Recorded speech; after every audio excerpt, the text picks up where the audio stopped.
Hello, everyone. Good afternoon. Thank you for joining today's meeting. Welcome to our 8th TRIG Regulation Implementation Workgroup meeting, or TRIG meeting, that focuses on infrastructure. I'm Miriam Delabarafi, Air Resources Engineer in the Mobile Source Control Division here at California Air Resources Board. And today's infrastructure meeting focuses on the topic: if I buy a zero-emission truck, where can I fill it up? Isaac, could you please pull up the slides?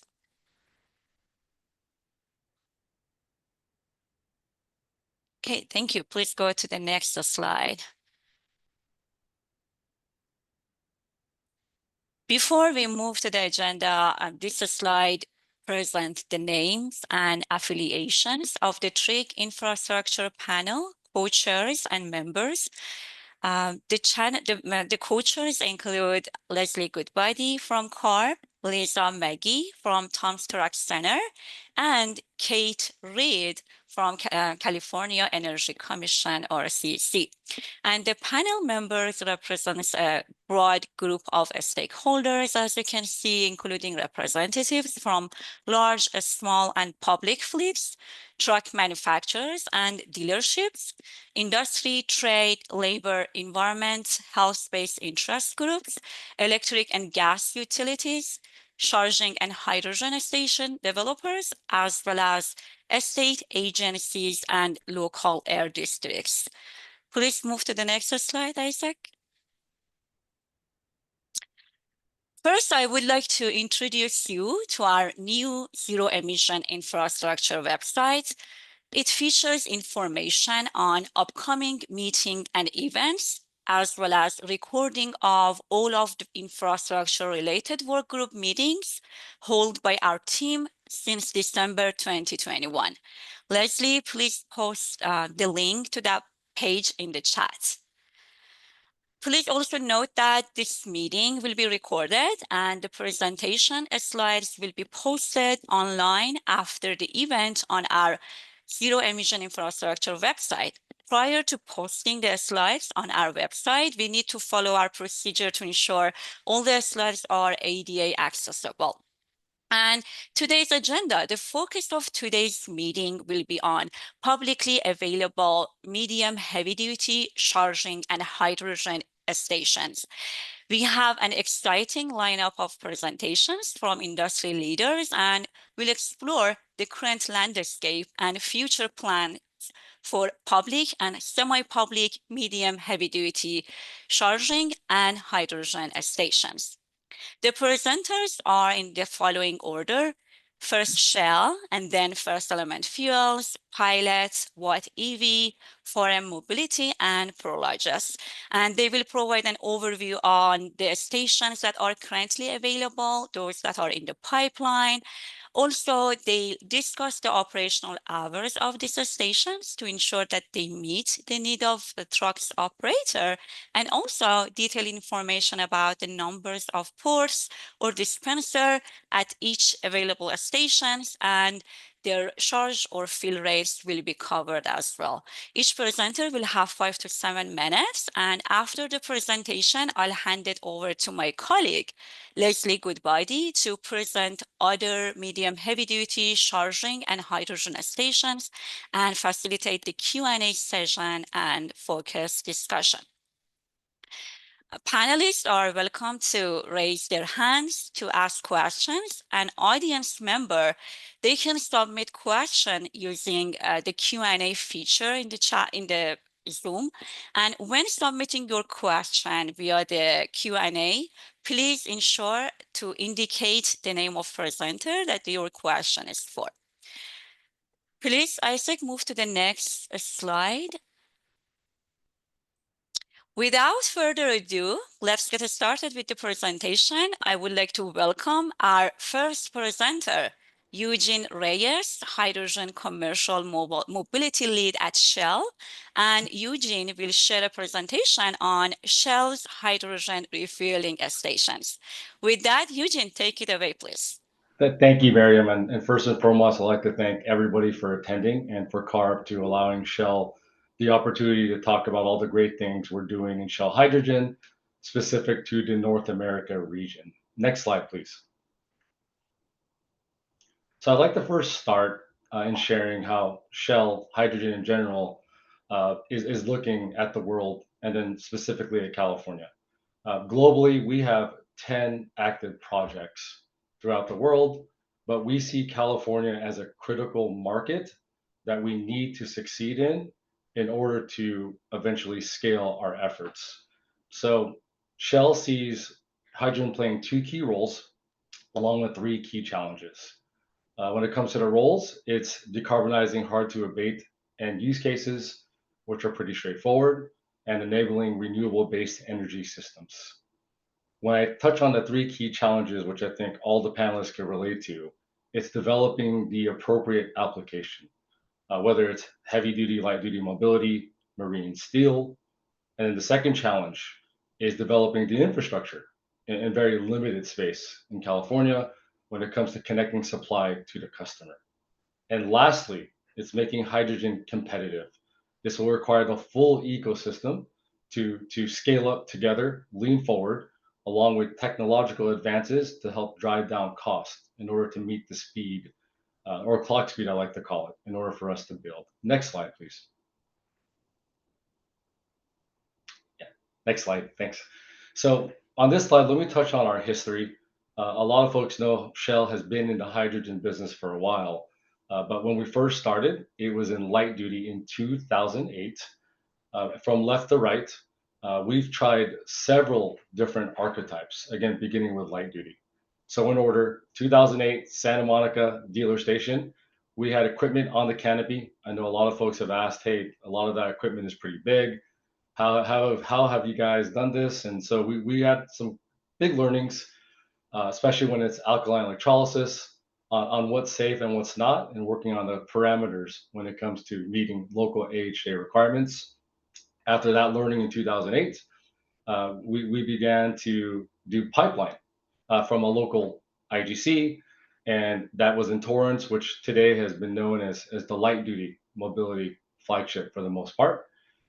A couple years after that, we built our Newport Beach station, where it was an on-site SMR, where we're moving between 50 to 100 kilograms. So at that point of trying three different archetypes, from 2012 to 2017, we started thinking about what would be the appropriate archetype moving forward. And when you think about the different challenges, again, I'm going to say the real estate, the safety component, we landed on a gaseous delivered strategy. So the final batch of light duty stations that we did build in Northern California, to the right of the slide, you'll see we had medium to high pressure trailers delivering gaseous hydrogen to above storage tanks, dropping off anywhere from 300 to 500 kilograms to where they were compressed at 920 bar through a diaphragm compressor to then chilled at minus 40 degrees Celsius to where they were then cascaded and dispensed through our H35 and H70 dispensers. So that archetype with light duty would have provided a lot of learnings, was two lanes, two H70 dispensers in one lane and the other lane H35. Why I think it's important to highlight light duty as I transition to what our full focus now is the heavy duty mobility growth, is that those learnings really enabled us to move forward and again grow a safe business that could scale. And again, we all these learnings from 2008, it's always important to have that historical look back. So in 2024, obviously we made that decision to move away from light duty and now focus on heavy duty mobility. Next slide, please. So as you can see, as part of the ZANZEF project, from shore to store, we moved into the heavy duty mobility space where we built three stations. And so Ontario was the first one that we built and leased land where we operate the station, and was originally our busiest station, moving up to 1 ton per day model capacity. But now it's Wilmington as the next station that followed, which is built on our land, which we also operate and maintain. And then the last station is the other Port of Long Beach station that we own and operate along with Toyota Motor America. So how do you refuel at our station, our heavy duty stations? We require an onboarding process, again, with safety top of mind, where we work with fleet customers and managers to understand the need, talk about the timing to refill. And we accept all modes of payment. We are open 24/7, but again, we have a mall load capacity of 1 ton per day at each station. So with the current demand profile that we're experiencing, it's important to, again, understand what success looks like for the customers coming in and out. So again, I just want to give a quick overview of how we learned from our journey starting in 2008 in California, and then moving forward, how we're also looking to uh, potentially build bigger stations, as we're currently reviewing all aspects of what growth looks like in California and beyond. What I do want to say before I pass it off to Matt at First Element Fuels is that it's going to take a collective effort for us to continue to lean forward for hydrogen to grow in this market. So again, thank you for the time, and that's what I have for you. So back to you, Miriam. Thank you, Eugene, for the presentation.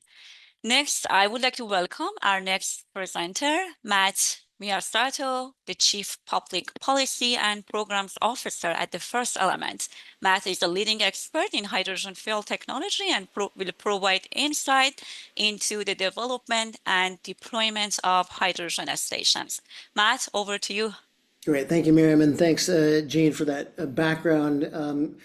I like how Shell's really stressed the learnings and experience that they had over the last 10 or so years, and that's exactly the same thing that First Element has experienced, as well as I think anyone in the hydrogen market is experiencing new and nascent technologies. So by way of background, Matt Miyasato, Chief Public Policy Officer at First Element Fuels.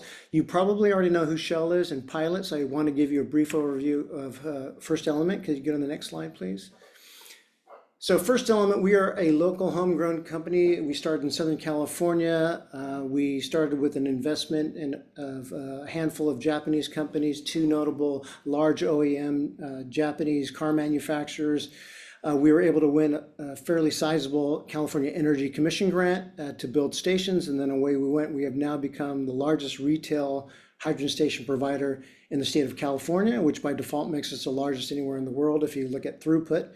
Our sole mission is to provide hydrogen fueling that goes into vehicles to transform transportation. Next slide.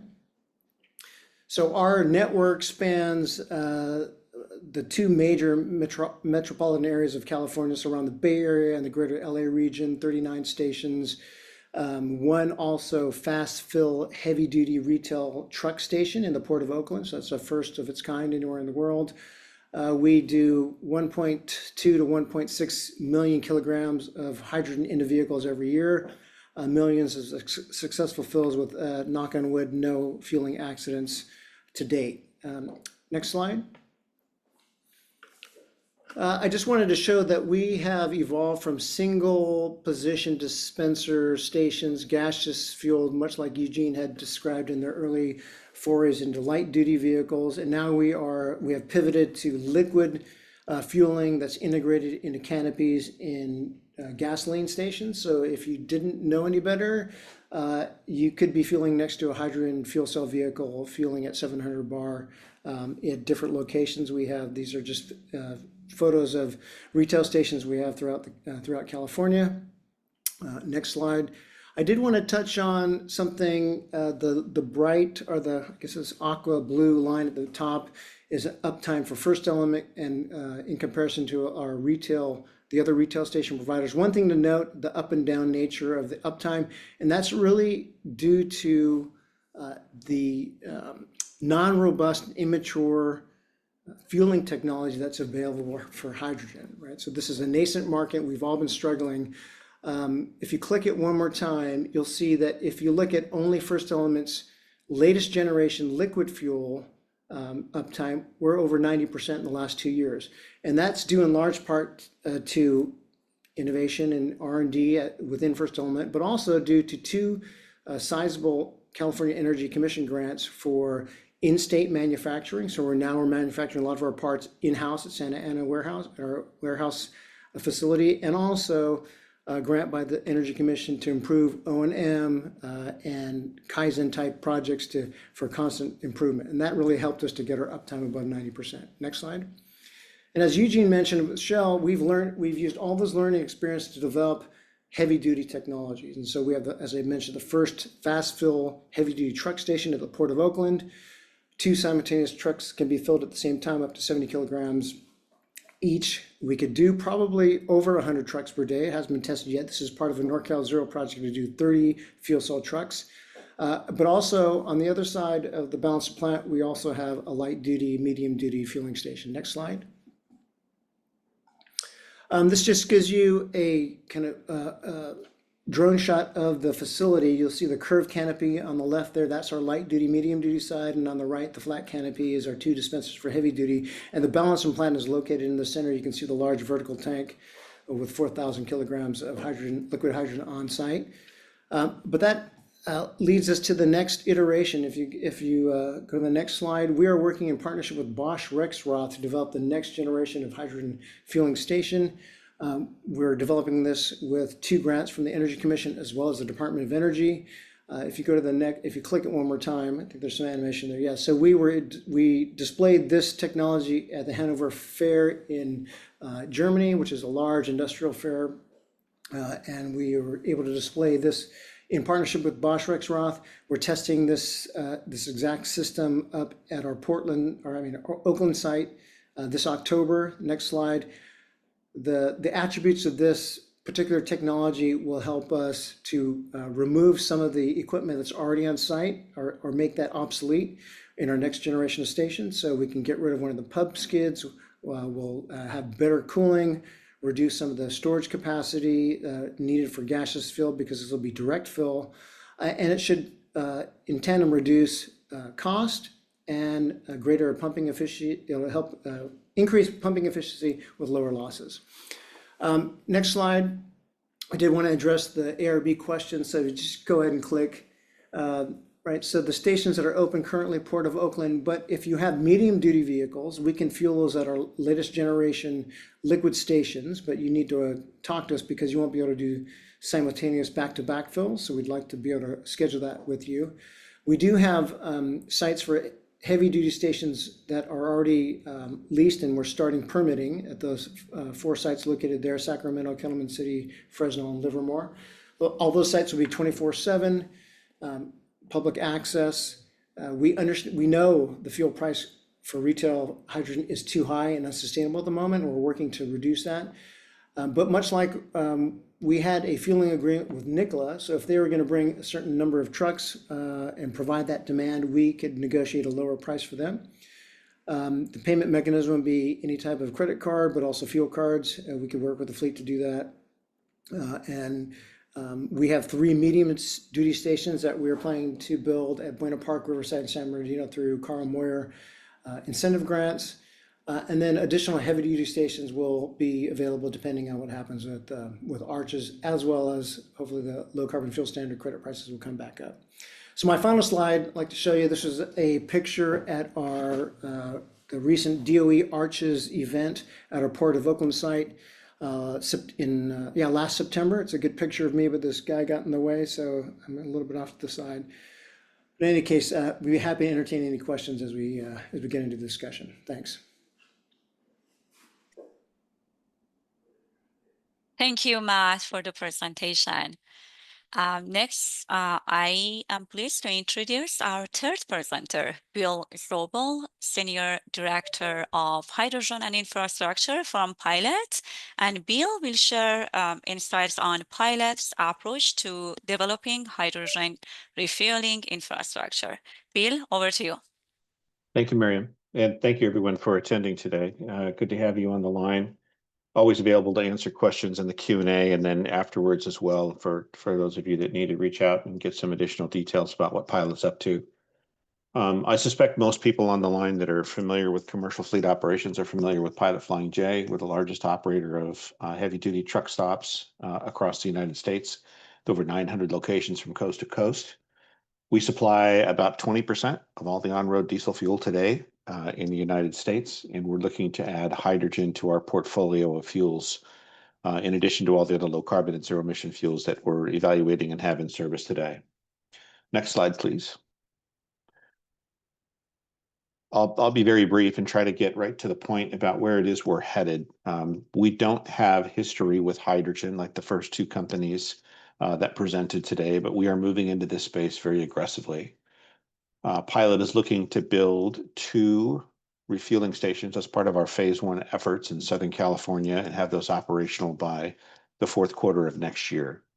Those 2 locations are funded by the California Energy Commission and the South Coast AQMD.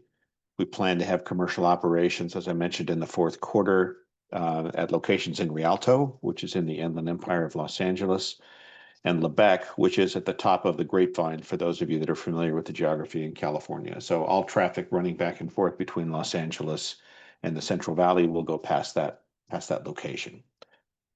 We've got additional locations that have been funded by the CEC. We got Christy on the line. Christy, thank you for your support there, along with the Energy Commission.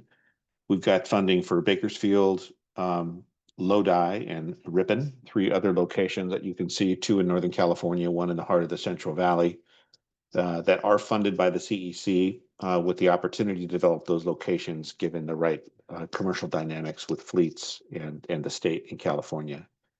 The blue dots that you see, the small blue dots that you can see on the map there on the right-hand side of your screen, those are other pilot locations that we could potentially put in hydrogen refueling at. We don't have grants for those particular locations, but if there's an interest by fleets in developing those sites, we can certainly evaluate that and work with the state and local officials to try and get funding for those locations as well, in addition to the ones that we already have. Beyond the state and local level funding in California, Pilot also has money from ARCHES that we're looking to spend. We're still waiting on the final disposition of the ARCHES Hydrogen Hub. I think the good news is that ARCHES plans to continue whether or not they get federal funding. So while a lot of funding will go away if the federal program is pulled, the state still plans on putting forward funding, in particular for heavy duty trucks, and line them up with hydrogen refueling locations like the ones you heard about from Eugene and Matt earlier, and you'll hear about from the other presenters here in just a moment. So the state is looking to pair up funding for hydrogen tractors to bring down that cost with hydrogen stations to move the overall program forward in California. Next slide, please. So a little bit about what Pilot's going to put in the ground. We're going big. We're not going to mess around with the smaller stations. We, like First Element, and I believe now others, are focused on liquid hydrogen transported from the production facility to the refueling locations. This will create a station that provides the largest capacity and likely have the highest reliability for our customers going forward. So the rendering that you see here will be our first station that we build in Rialto, California. It will start with 2 lanes. It's expandable to add an additional 2 lanes where you see the liquid hydrogen refueling tanker there. We can put an additional 2 lanes there to double the capacity of the station if needed. Effectively, these can serve about 700 kilograms a day. That's 7,000 kilograms a day. That's roughly 200 trucks per day, per lane. We still need to validate some things and move forward with some industry fueling protocols that are going to be developed and put in place, we believe, the latter part of next year. So when those higher capacity fueling protocols are available, we'll be able to increase the capacity of the station to accommodate additional tractors. We'll store liquid hydrogen on site. As I mentioned, the tank that you're looking at there is a 4-ton tank, about 18,000 gallons. We'll have 2 product trains. We have not decided on a vendor yet for our refueling locations. We are going out with an RFP for equipment here in the next couple of weeks. So if anybody on the call we have not spoken to yet that would like to be part of this, we would certainly invite you to be part of our RFP that we're going to issue here shortly for that equipment. Again, we're looking at rapid delivery rates here, somewhere in the 4+ kilogram per minute range. Estimate 10 to 15 fills once we get the Dash 5 protocols in place for high capacity refueling. The idea here is to make the experience reliable, fast, familiar, and seamless for our diesel customers. So we're really excited about moving into the space with these first 2 locations and the ability to add an additional 3. So thanks for your time.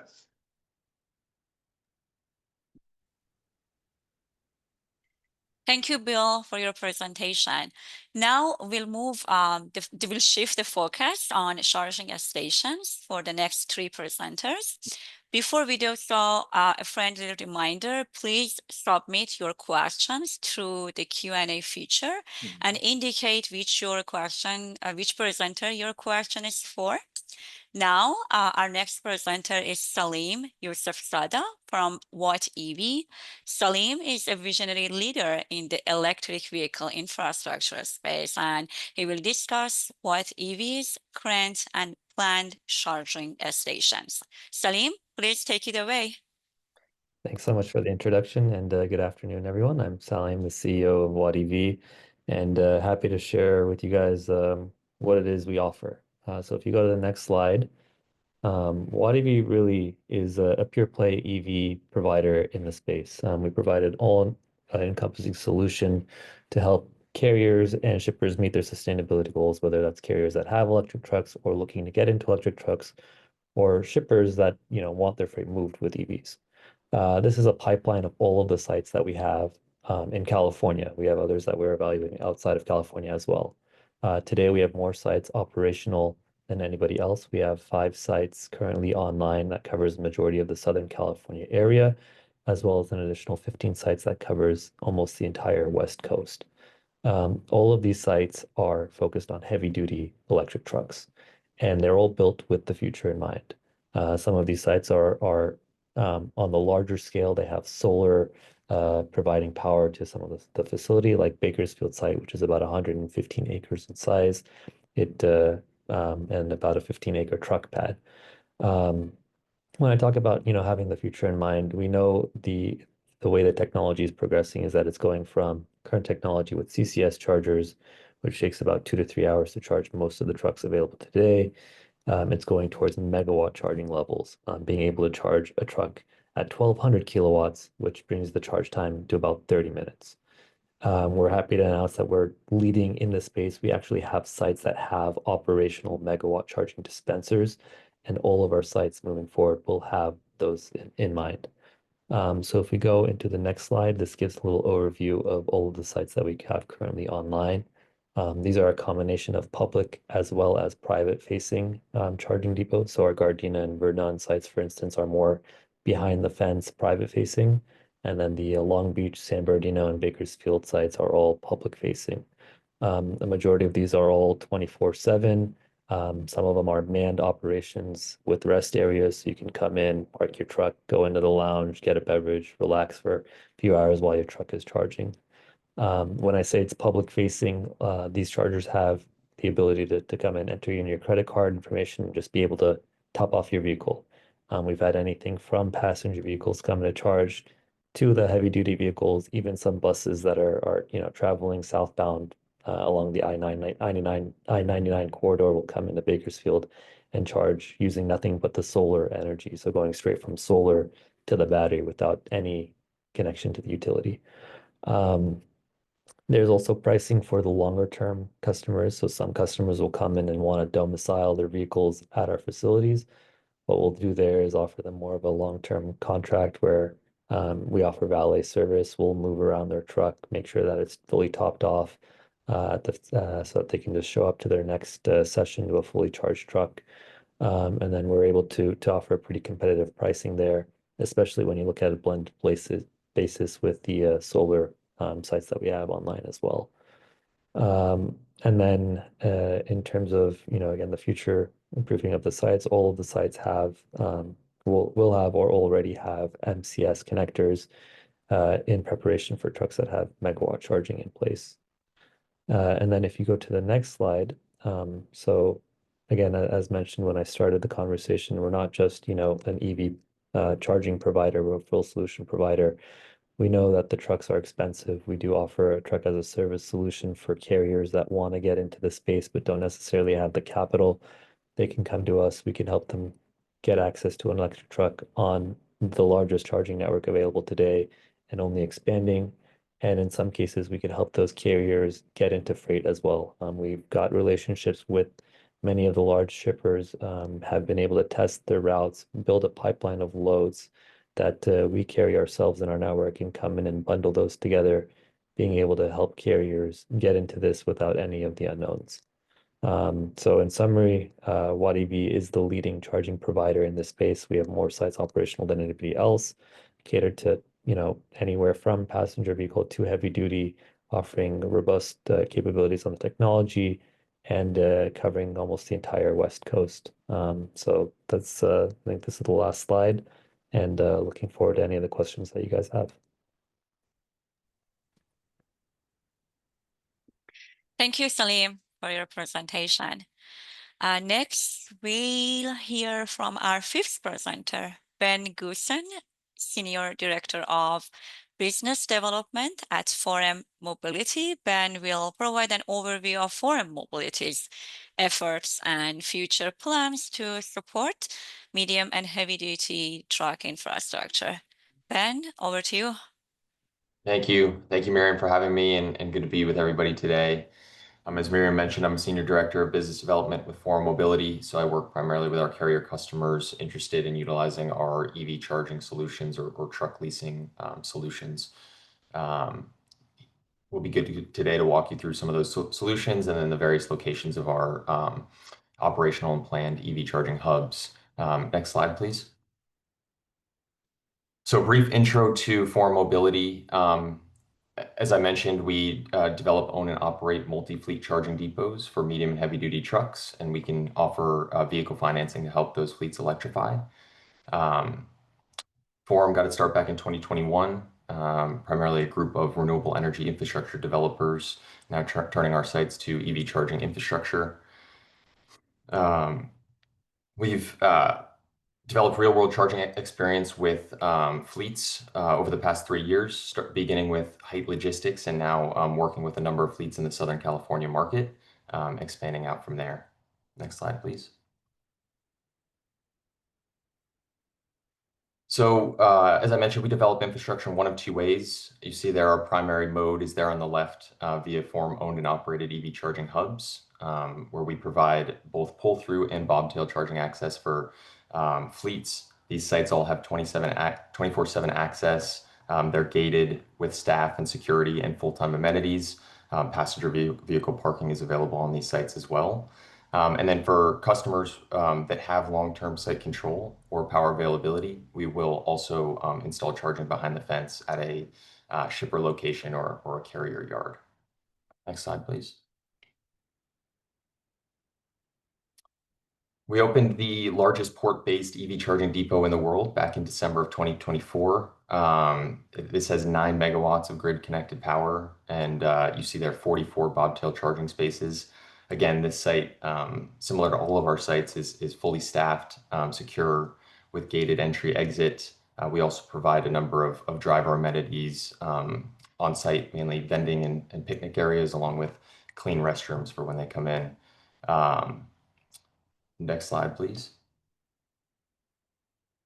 This gives you an idea of a typical Forum Mobility depot layout, a number of the amenities I just mentioned, and then well as kind of a standard layout for these sites, both pull-through charging that you see there in the middle, and then a mix of bobtail and box truck charging along the sides of the site in smaller quantities, along with the passenger vehicle parking I mentioned there at the bottom of the page.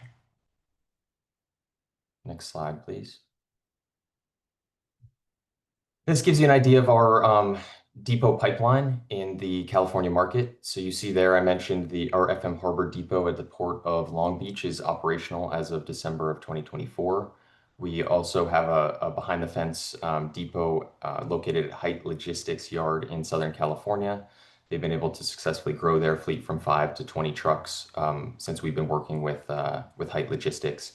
And then you see there we have a planned network of charging hubs from the port out into the Inland Empire in Southern California, starting next with Rancho Dominguez/Compton, and then working our way out towards Ontario and Rialto.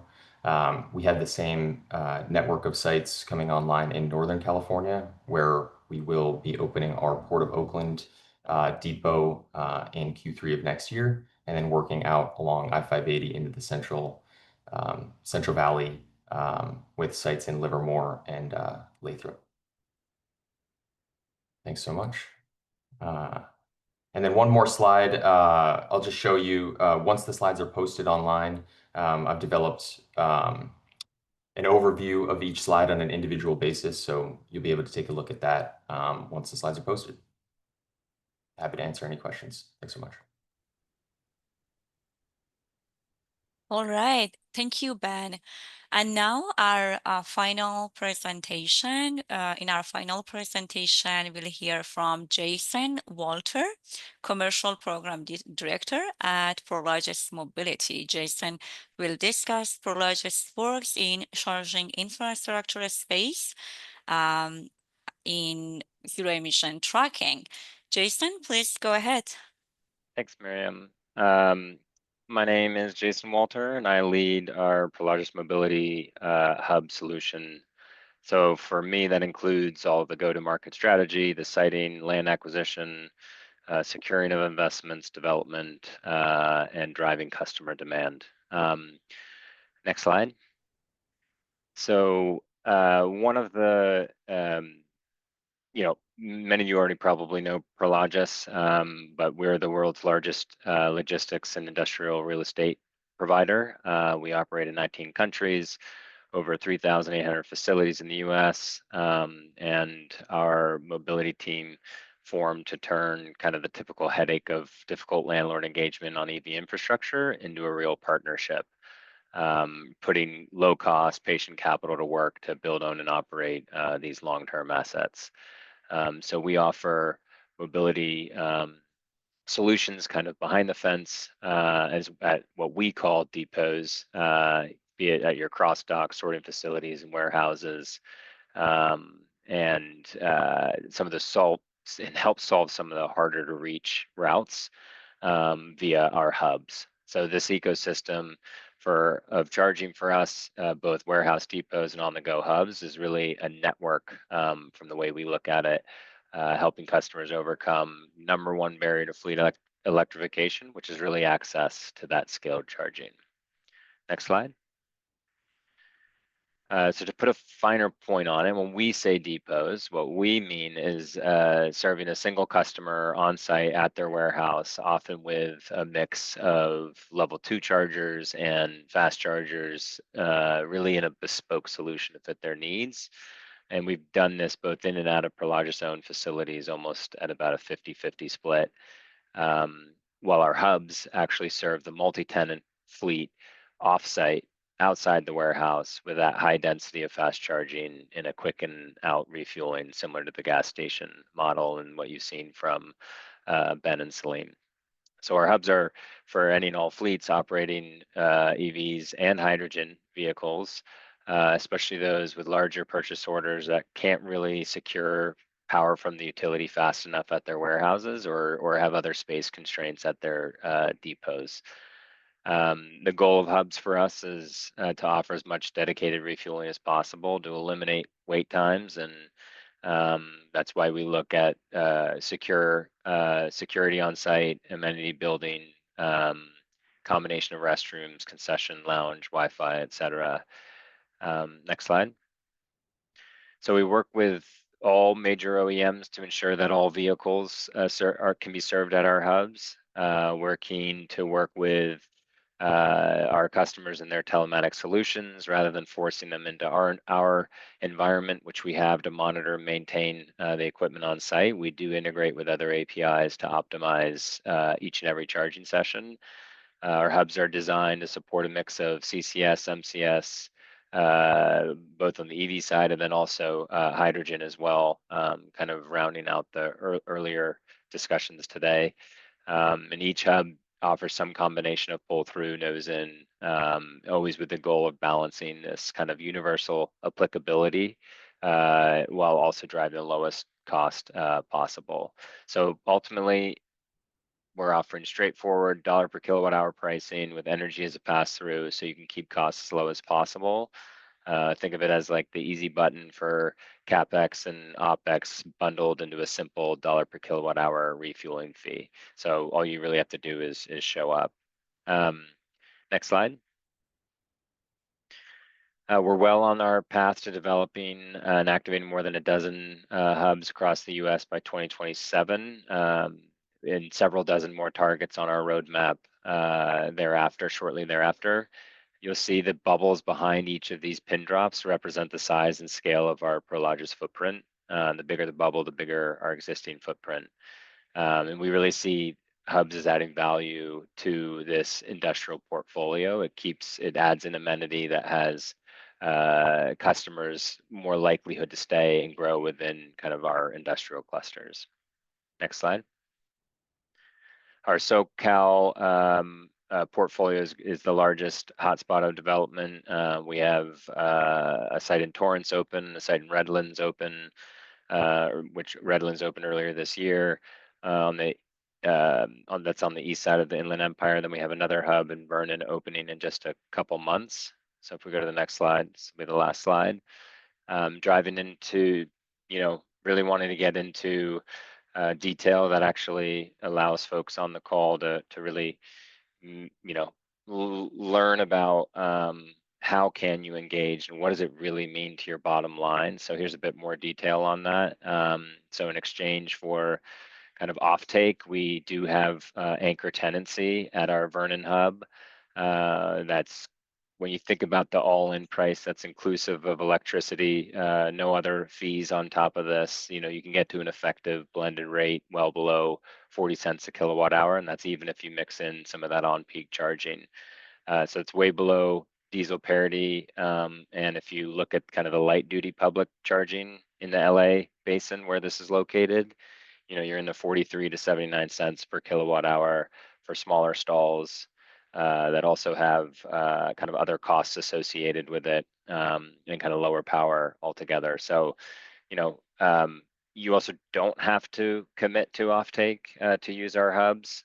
We do offer drop-in charging, and at this location at 45 cents overnight, which is still really competing with even that light duty class. You're welcome to come charging. So we'll be pictured here. Just last week I took this snapshot, and it's nearly fully built, waiting on some energization and completion of a few more nodes. So really excited to bring that to market. With that, I'll hand it back over. Thank you, Jason, for your presentation, and a big thank you to all of our presenters for the informative presentations. I appreciate the insight that you've shared both on hydrogen and charging infrastructure. Now I'll hand it over to my colleague, Leslie Goodbody, to present the remaining medium heavy-duty ZEV infrastructure providers and to facilitate the Q&A session and focus discussion. Leslie, over to you. Thank you so much, Miriam. Hey, Isaac, can you go to the next slide? So before we go into our focus discussion, I wanted to give an honorable mention to the medium and heavy duty charging providers that we didn't have time to cover today. We're going to start here with Electrify America, and Lisa McGee is going to come on camera and share with us briefly what she knows through her direct experience charging medium duty trucks at Electrify America sites. That is, if you're ready, Lisa. Otherwise, I can move on and jump back to you. Yeah, I can provide. Were you going to show the map or not? Nope. Okay, got it. Okay, so Electrify America is unique in that they've got the largest amount of public accessible stations throughout the entire nation, hugely available in California, in any community, in multiple probably locations. What's attractive for us in the medium heavy duty space, and primarily medium duty, I'll say, is that all of the stations are typically built in the back of a large parking lot. A lot of Walmarts and other types of large retail parking lots is where they develop their dispensers, which on average is 4 dispensers with dual ports at 350 kilowatts. So you can pull in there easy peasy. You pay with a credit card, or you can sign up on their app and set yourself up.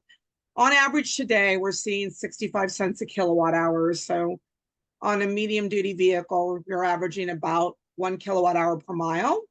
On lighter duty vehicles, it'll be less than that, but you're seeing 65 cents a kilowatt hour on average. Some rates can change depending on location. They additionally charge 4 cents per kilowatt hour, or 4 cents per minute, I should say, after a 10-minute grace period. They're open 24/7. So it's a great way to at least have access if you want to try to get started, do a demo, or have one track or something. Just note that most of the spaces are designed in regular types of spaces, but because they're large and in the back, you can have access when your vehicle's longer. The other aspect of it is that because they all have 350 kilowatts, there's not a lot of vehicles at all right now that are designed beyond that. So you can pretty much get the fill that you would anticipate, which means less downtime for waiting and charging. They never have them in garages, so you're not dealing with overhead issues. There's a lot of what ifs when you try to pull into a public station today, because they largely are always built for light duty, and they could be in garages or difficult locations. So this is one place that you can pretty much guarantee you can have access.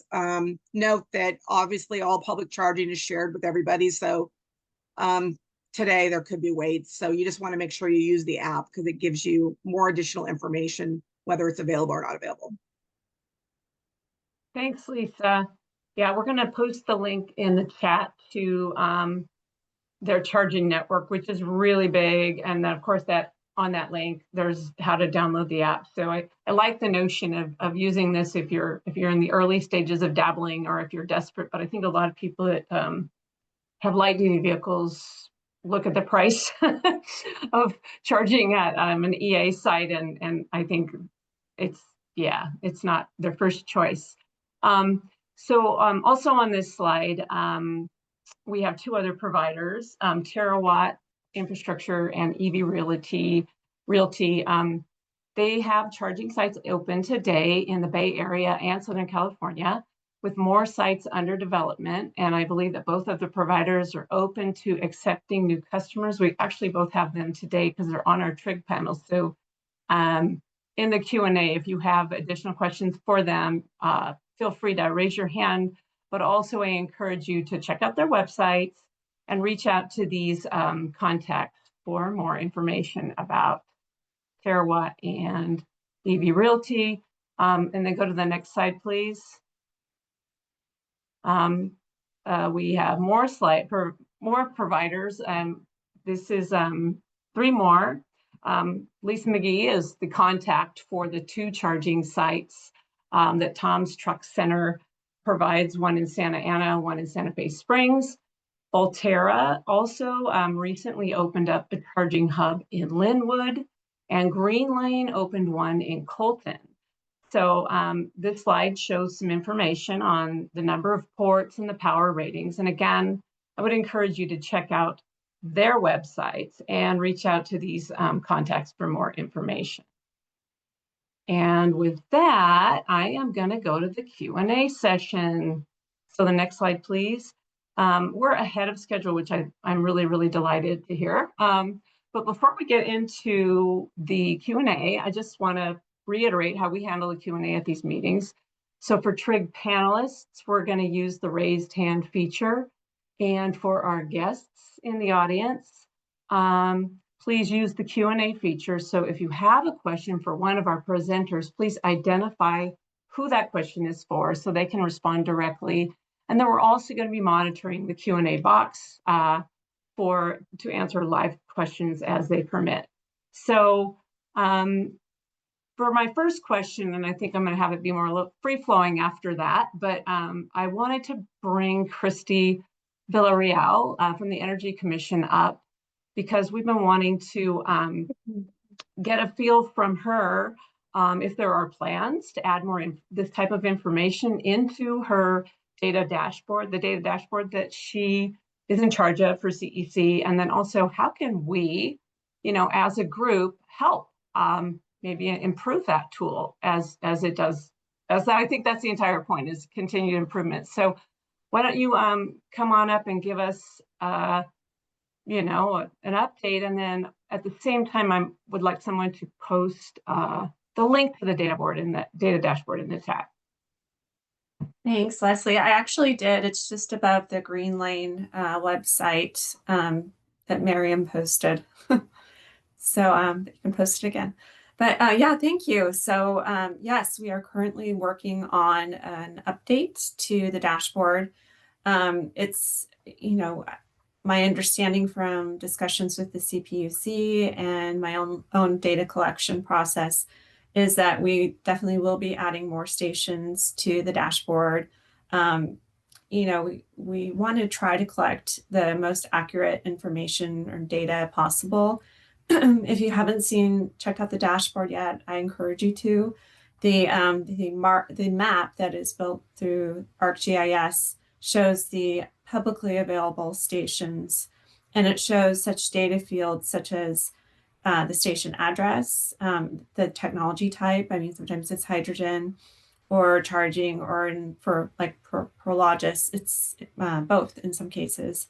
The number of charging ports or hydrogen nozzles, the charging or dispensing capacity, the operator and their contact information when available, and also eligible vehicle classes, such as if a charging station is only has the capacity for medium duty, then that information is provided too where available.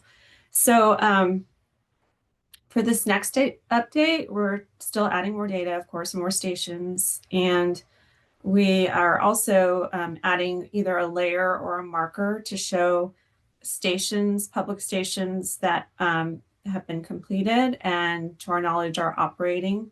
It would be cost prohibitive to have a dashboard that offers kind of a real-time operating status, but it does provide fleet and independent, it does offer a visualization and hopefully provides some information for fleet and independent truckers with kind of a what does the refueling, recharging network look like and what's publicly available to them.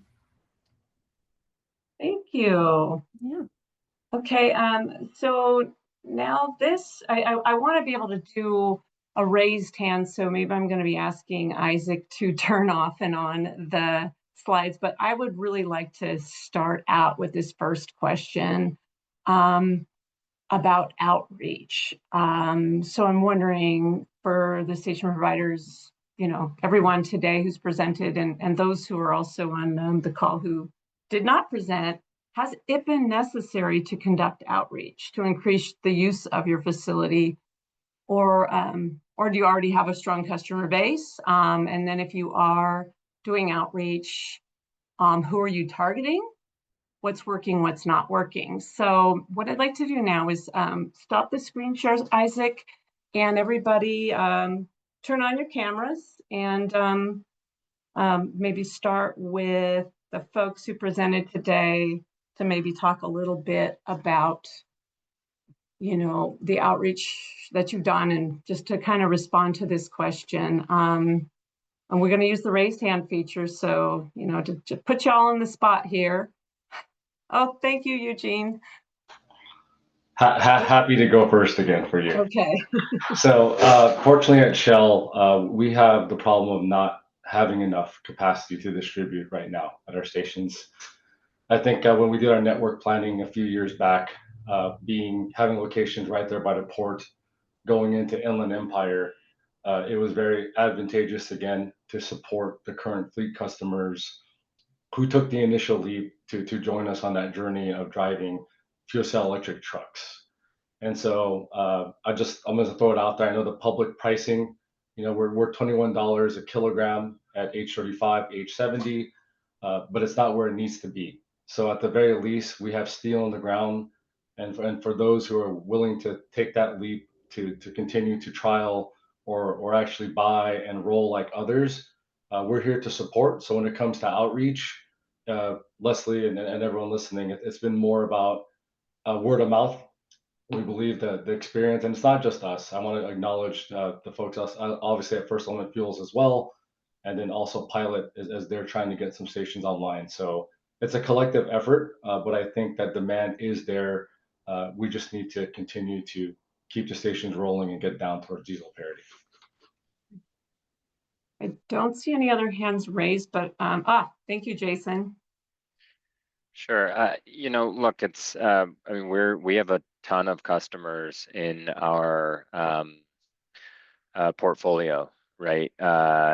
And that's one of the beauties of being Prologis, but I want to make sure everyone understands that doesn't just translate to a guaranteed utilization stream, right? So this market is certainly faced some kind of headwinds recently, and it takes everyone leaning in to actually kind of figure this out. You know, the fact that Watt EV's got a bunch of stations out there from an EV perspective, and Ben as well on the forum side, right? That's really important to giving people the confidence in converting their fleets. And we've been doing that with customers behind the fence, and we're doing more of that with our hubs as well. But I think it's important to understand this isn't going to. I don't think we're competing against each other in the next. I'll call it 5 years, maybe 3 years. That's really not who I look to as my competitive landscape. It's the internal combustion engine and the total cost of ownership from vehicle on down to the refueling. So we're going to play our part and make sure we always have that focus of beating or competing against from a refueling standpoint. But you know, our customers like that when we're able to do that, but they don't. They've got a whole total cost of ownership that goes beyond that, and the cost of opportunity costs for longer charging sessions, things like that, are on our mind because they're on our customers' mind. So a lot more work to do for everyone to lean in. Gotcha. Bill?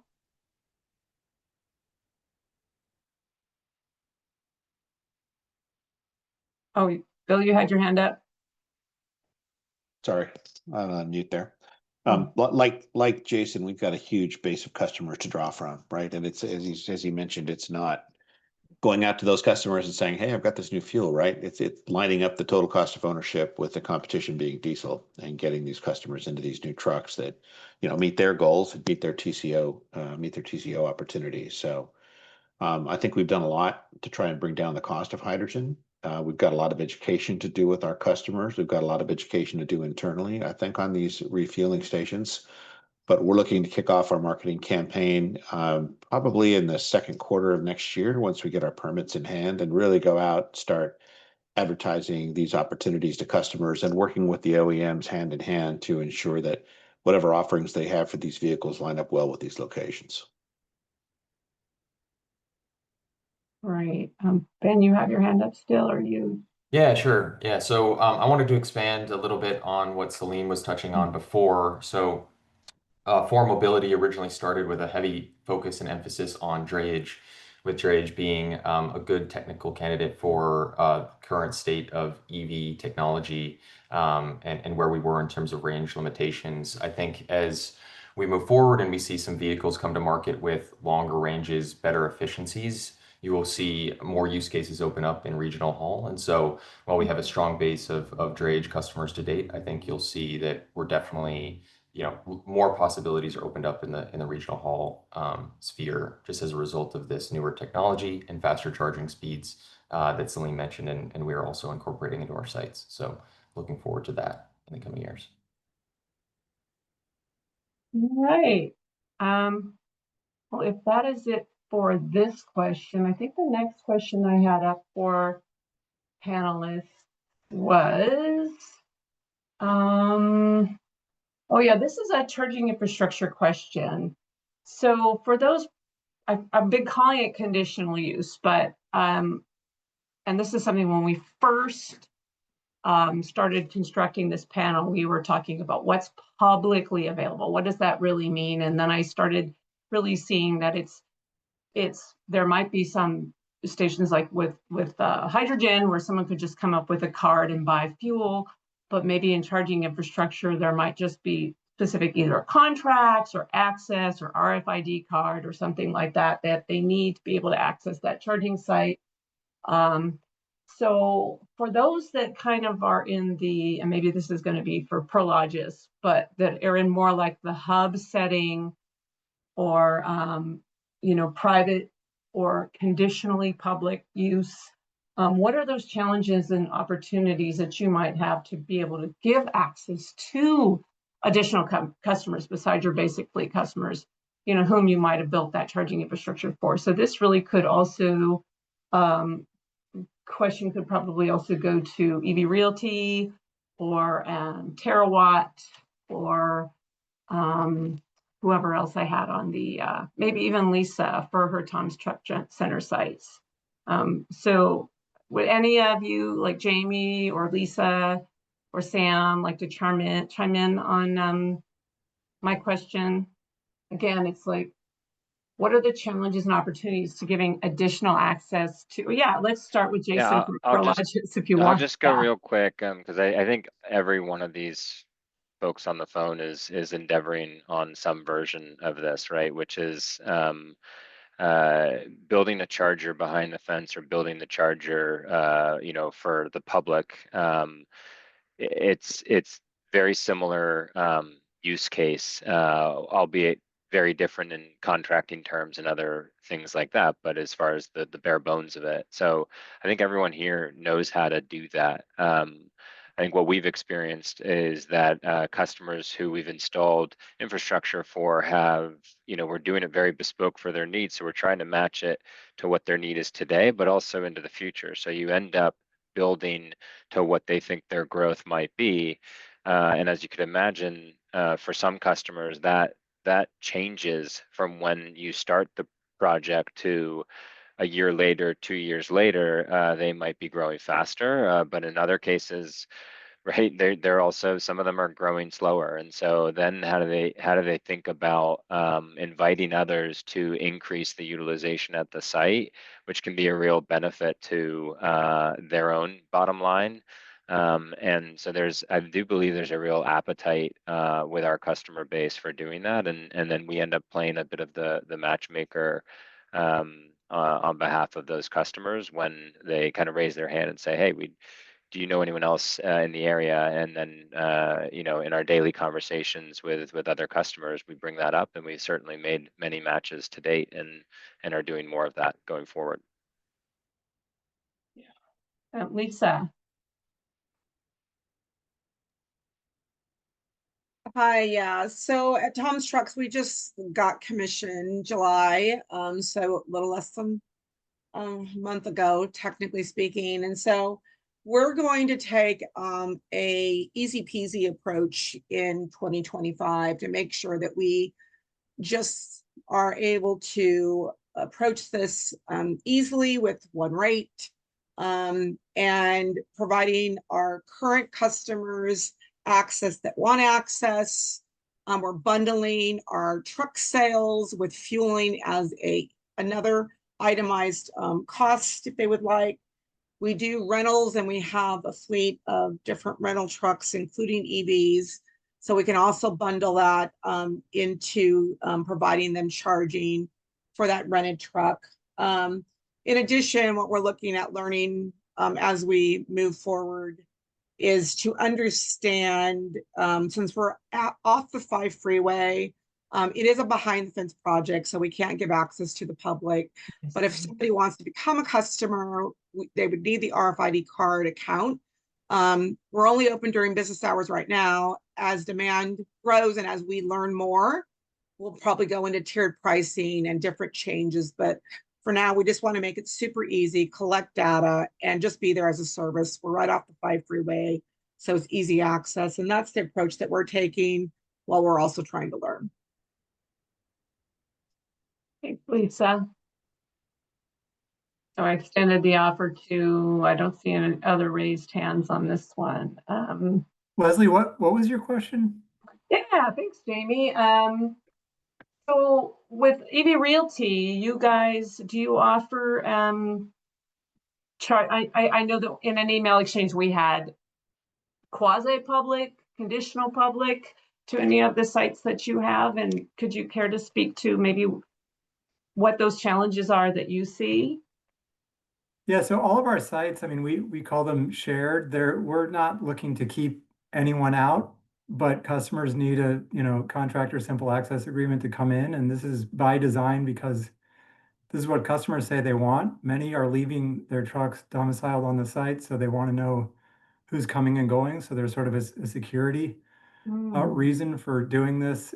And it simplifies operations and allows us to give a better customer experience. But this is not like a desire to turn people away. It's just sort of a business model decision about what enables us to provide the best experience for customers. And they're not currently, the people that we talk to, looking for fully public sites that anyone can come and go.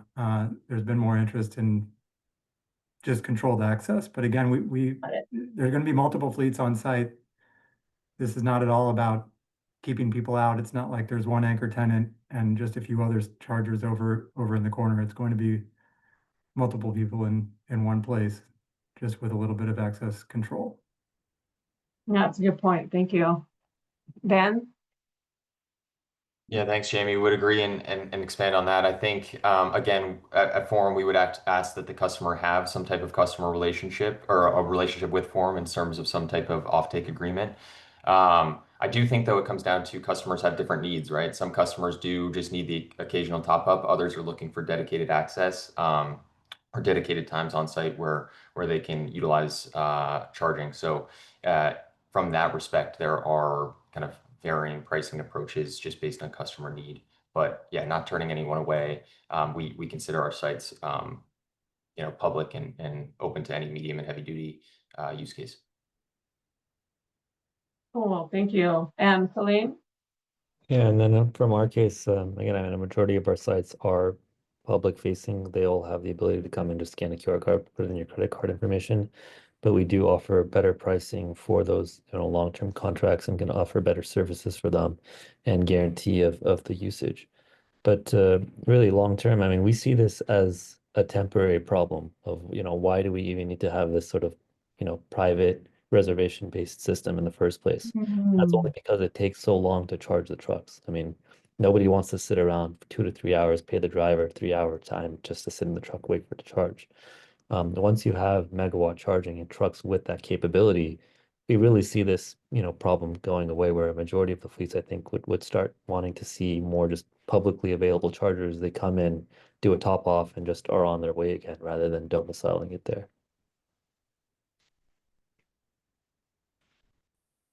Great, I am actually taking notes. So I really appreciate your inputs. Let's go to the next question. We're so ahead of schedule here, but I don't think that's a bad thing. This is a question to our hydrogen providers.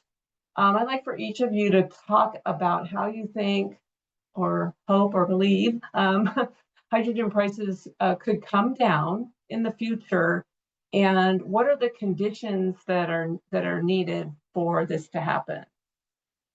I guess we could stop screen share again and see if we can get Eugene and perhaps Matt and Bill to kind of tackle this question. Do you want to go first, Matt? No, I was hoping Bill would come on camera first, but I will. Right? Yeah, hydrogen, because it's a nascent technology, the supply chain is immature and expensive, right? Especially if you want to deliver zero carbon intensity hydrogen like we do, right? So it's expensive, it has cost of that. As I'd mentioned in my slides, the immaturity and the non-robustness of the equipment also adds cost to all of the stations that are out there. So all that being said, I know it's not satisfying, but the goal is to eventually get to diesel parity, right? So that is the ultimate goal, just like the EVSC folks on the call. The way prices will come down are there's two main levers. Either we get sufficient demand to offset the supply costs. What helps in that regard is also the heavy duty or hydrogen refueling infrastructure credit through the LCFS. And as we all probably know that are on this call, have been following LCFS, it's been historically low. It's been going back up. It was in the 60s. I think it's in the 50s again now. It was flirting with $70 per metric ton last week or so. So there's signs that it will go back up into plus $100 per metric ton. When it gets to that level, that's when we start subsidizing fuel again, and we can bring the cost down. So, those are the kind of levers and things that we can do to bring the price down. But the ultimate goal is to make it transparent to the fleet user, right? So it's a no-brainer to switch. Eugene wants to go next. Thank you for being so kind, Bill. I'm just going to echo what Matt stated. I mean, I think collectively, as infrastructure providers, just know out there we're doing everything we can, right, to get the diesel parity as fast as possible. We're all very realistic, and so as I said in my presentation, it's going to be a collective effort of the full ecosystem, right? As we're continuing to all lean forward, I think that's the biggest thing. Is there's still a lot of us out there pushing, but yes, it is an active, every daily thing that we're looking at. So, yeah, thank you for that, Matt. Yeah, Matt, I think Matt did a nice job of kind of covering what the landscape looks like and what the levers are for us to pull to bring down prices. We don't have a station in the ground today, but our projections show we'll be offering fuel between $10 and $15 a kilogram when we have these stations on the ground in the late 26, early 27 timeframe. If the LCFS price jumps up, we should see lower prices. If the LCFS price stays down, the prices will probably stay towards the high end of that range. We're looking at equipment now that's operates supposedly better than the equipment that the early operators had to deal with. That should bring down maintenance and operating costs. So it's a confluence of factors that all affect the price at the pump. But the idea is, as everybody's mentioned, to get that down to diesel parity as quickly as we can. What we've heard from the folks that operate these trucks today is if we get down to the $10 range, they'll do this thing all day long, right? We're seeing improvements in fuel cell stack efficiency. We've got drivers that are getting tremendous fuel economy with the 5 fuel cell trucks that we operate at Pilot. There are certain ways you need to drive these trucks, just like electric trucks, to maximize performance. And when drivers learn how to do that, then you can really take advantage of what the truck has to offer. And that helps bring down the TCO of the tractor overall for the fleet. Leslie, can I jump in? Although I know that Shell and Pilot don't have light duty, medium duty stations, we do, and we're planning to build more. Having demand increase on the light duty side helps us as well with the overall ecosystem, right? So to the extent that ARB, Energy Commission, and others can incentivize light duty usage, that also helps the entire ecosystem. And I've also heard, just to chime in on that demand and production of light duty vehicles and demand of light duty system also helps on the vehicle side as well, in terms of, just technology improvements, anything that's translatable from the vehicle to the truck side is actually a benefit for an OEM. Lisa, did you want to add to this?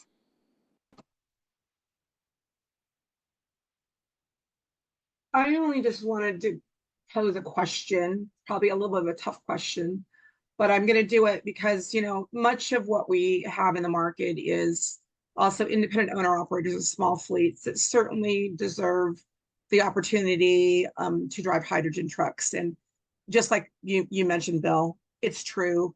They loved our Nikola trucks. There's not a person out there that really didn't love it on the hydrogen side. And operators that have more experience are getting 9 kilograms or 9 miles a kilogram. So I'd love to know, what is a solution for these independent owner operators? They certainly can't take these uptake agreements and meet anything close to what I'm hearing from different station operators today.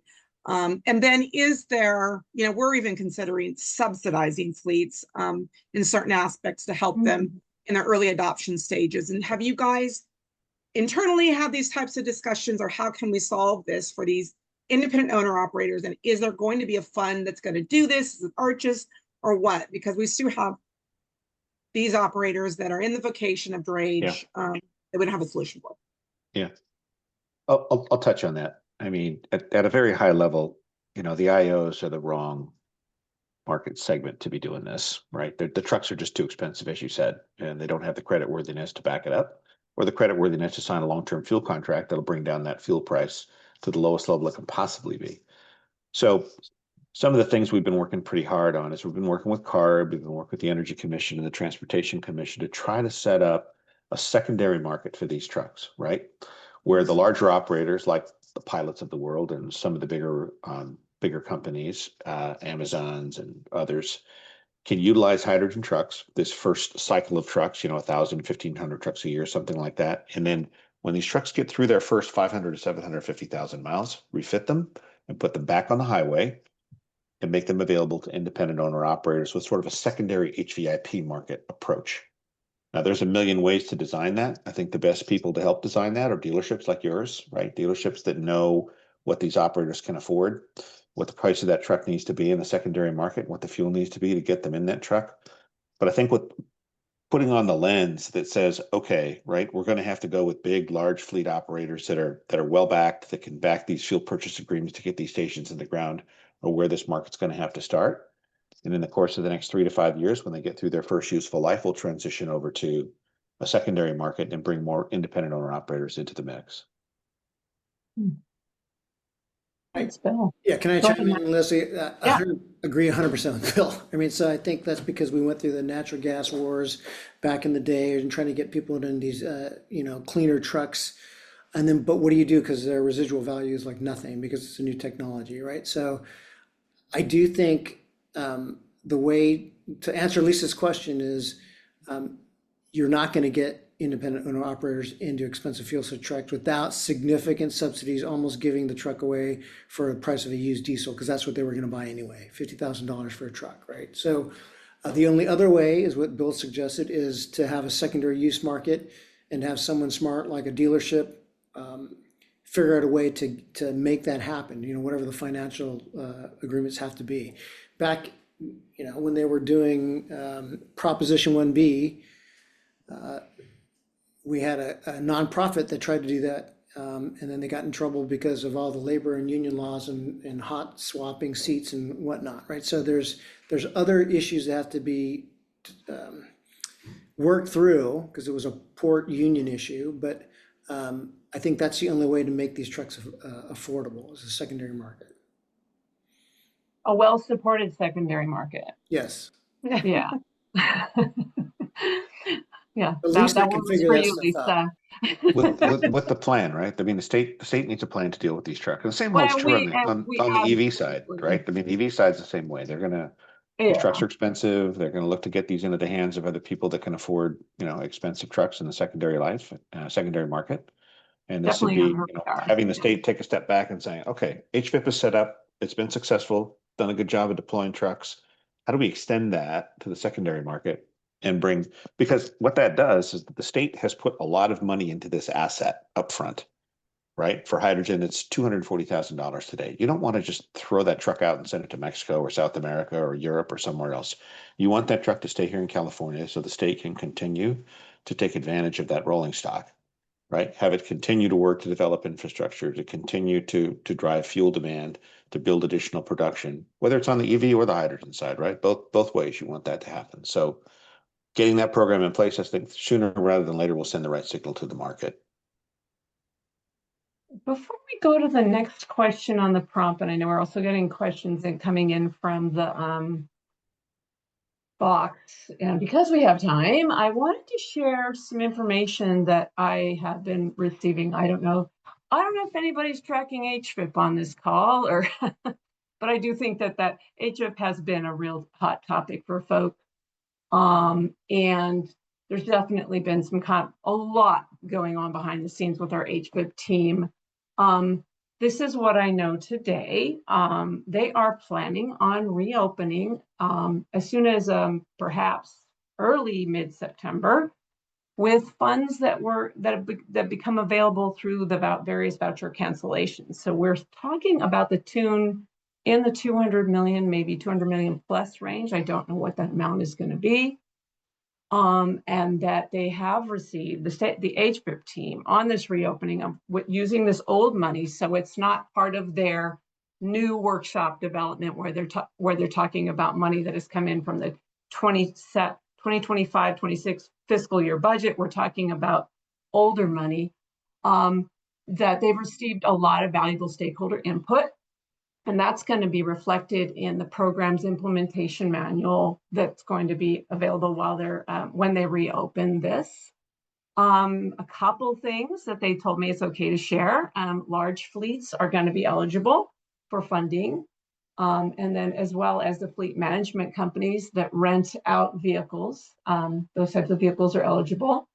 The voucher structure is going to be simplified. There's a revised methodology in determining voucher amounts that considers total cost of ownership that results in most voucher funding amounts similar to where they were prior to the HBIP closing in November 2024. So I think for a lot of folks, this is really music to their ears. Please just stay tuned. I'm sure anybody who is assisting customers or thinking about purchasing vehicles themselves, or conducting outreach to the fleets that use your charging infrastructure. This is really good news about the reopening. So I just wanted to share that little bit of news. And then Miriam, you said maybe there was a question that came in through the Q&A that we might want to consider. Let's see. Okay, I can ask this one. This one be for our panelists. With regards to future market commitments, investment decisions, and infrastructure implementation planning, what efforts are underway to collect medium and heavy duty vehicle fleet commitments? That means number of vehicles 2026 and 2030 and beyond, both for private and government and public fleets. This similar effort was undertaken with the light duty ZEVs to coordinate rollout. I'm not sure at this point if this is a question for any of our panelists, but what it speaks to me is indeed for this type of data collection. I think this was a real challenging space. The folks that, the people that were behind the Advanced Clean Trucks regulation actually had surveys that they used. But they ended up being voluntary surveys where they conducted fleets to try to get an understanding of where and how many fleet vehicles, zero emission vehicles will be placed, in what locations and what quantities, to start helping and planning and thinking about charging infrastructure and the grid. But I am not aware of how at this point we are trying to get that information. So it's about investment decisions and future implementation and planning. If anybody, from Prologis or WADI or anyone, do you guys think of that kind of thing where might your next demand center be? Or I know what you guys are doing is strategic. Sorry, Slim, you raised your hand. Go for it. You can go ahead first. I was just to say I think we think about it every day, and we can't exist without that demand. I think we can float by for an interim period, but as the regulations change and there's not that kind of guaranteed demand from a carrot and stick perspective, we can rely on that a lot less, right? And so it becomes more and more important to ensure we're locating these and talking with customers every day to stress test that. So I'm actively doing that with 10 customers. I was doing it last week, this week, and next week, lining those up, because it's every single one of those customers has had a plan and has been adapting that plan. And so whatever I learned from them a year ago may be relevant, but there's new learnings to consider. So yeah, I think we all need to be continuing to ask those questions and understanding how people are changing their 2-3 year roadmap into their 5-10 year roadmap. Because I think a lot of people say, oh, the long-term vision, okay, I can hold a 2040, 2045 objective, and the near term I'm able to shift 5 year difference, and they're not really forcing their end state. But that's a massive impact to Salim and Ben and myself to figure out how to navigate the next couple of years and ensure that the things we're building are profitable, so that we can earn the right to build the next set of them.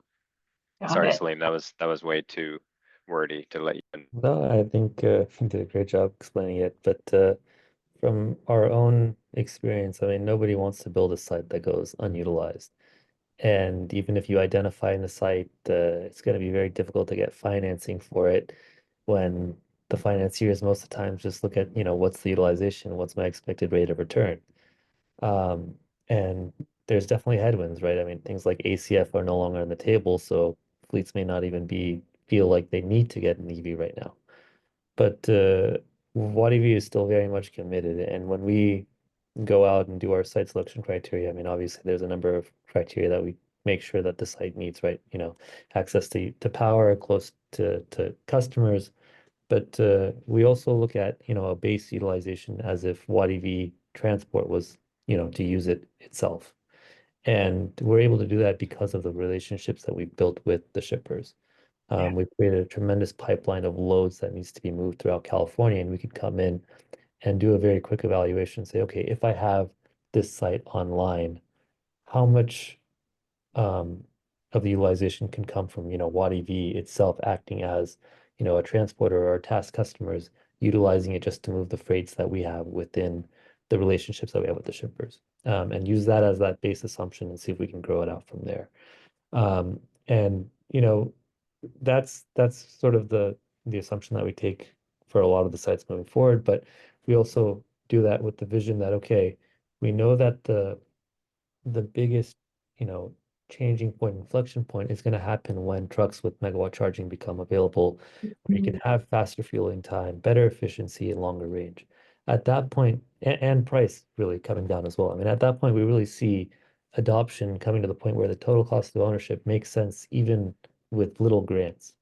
And it becomes a question of, okay, what do we need to do from now until that inflection point to prepare for it? Whether it's building the sites, building those relationships with the shippers, or continually growing our fleet. And we've got about 75 trucks in our fleet today, made up of WattEV hauling freight as well as our truck as a service customers, and we're doing well over 80,000 miles per week on that fleet of 80 trucks. So we have a tremendous amount of loads that we've grown with the relationships with the shippers, and can come in and see what sites are needed where for us to grow up that pipeline of loads. Thank you so much. I like that notion of inflection point. That was one of the things because you brought this up a couple of times about megawatt charging. From my understanding, both on the vehicle side and the charging infrastructure side, a lot of progress is being made.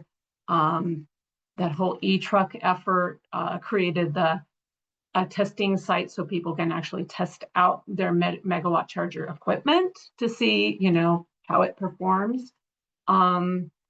And I guess the question then just comes around to the market for the trucks and, the demand. And so I've appreciated the discussion also about the fact that people are really looking at, you're not competing with each other.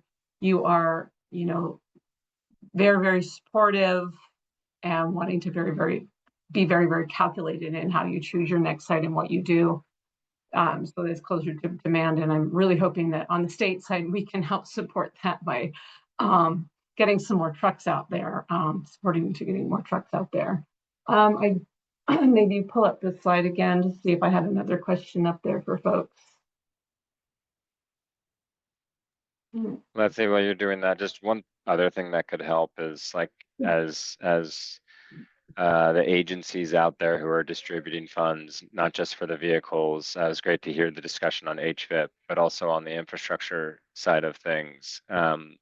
You know, we're trying to build these projects to meet the kind of the requirements of some of those funding awards, and as customer demand and vehicle deployment gets pushed to the right, meaning later on, you know, having some more kind of flexibility amongst all the parties to make sure we're timing the infrastructure appropriately, I think is another part of this that is important to be in constant dialogue around.